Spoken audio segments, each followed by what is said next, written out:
Welcome back to Outside Views, where today we're exploring a political firestorm in the UK that stirred up fierce emotions, sharp accusations, and quite a few headlines.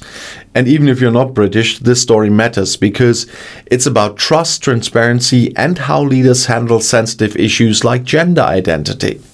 And KB Badenoch, the leader of the Conservative Party, has publicly accused the ruling Labour government of lying and gaslighting the public.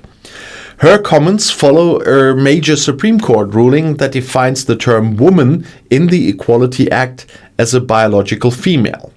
And that decision has sparked nationwide discussions and forced public services like the NHS and police forces to review their policies. We already talked about this yesterday.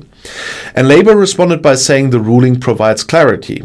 And Bridget Phillipson, the Minister for Women and Equalities, claimed that the party has always backed single-sex protections based on biology.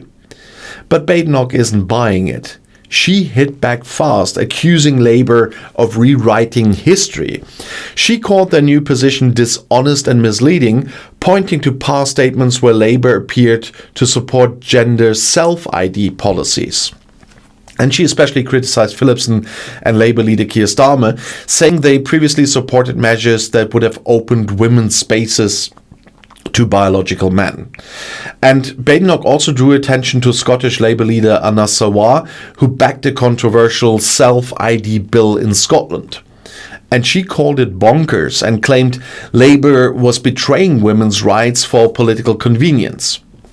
And even more controversially, she said the government instructed civil servants to tweet out what she described as demonstrably false information.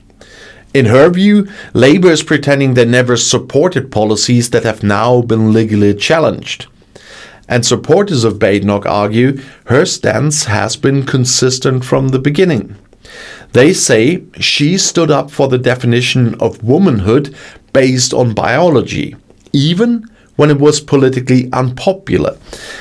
And many of them feel vindicated by the court's decision and see this as a rare political moment where clarity has cut through ideology.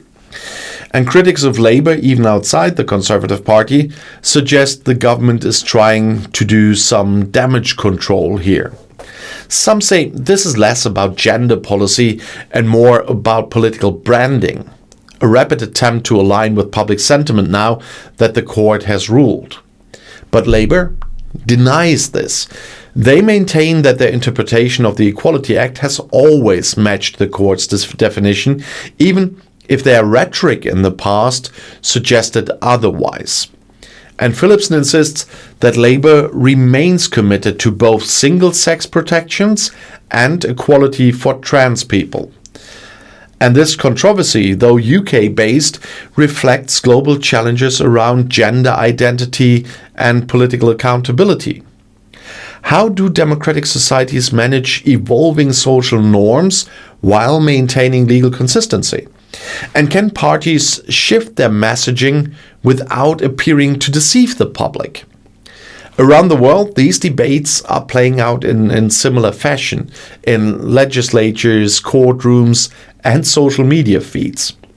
The battle between cultural progressivism and legal clarity is not new, but it's getting louder. And for those outside the UK, this case serves as a fascinating lens into how democratic politics navigates rapid social change. It's about more than bathrooms and policy tweets.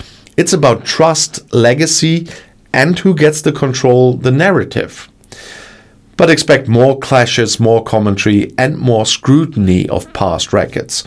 And don't be surprised if this issue resurfaces again and again, reshaping party positions and electoral strategies.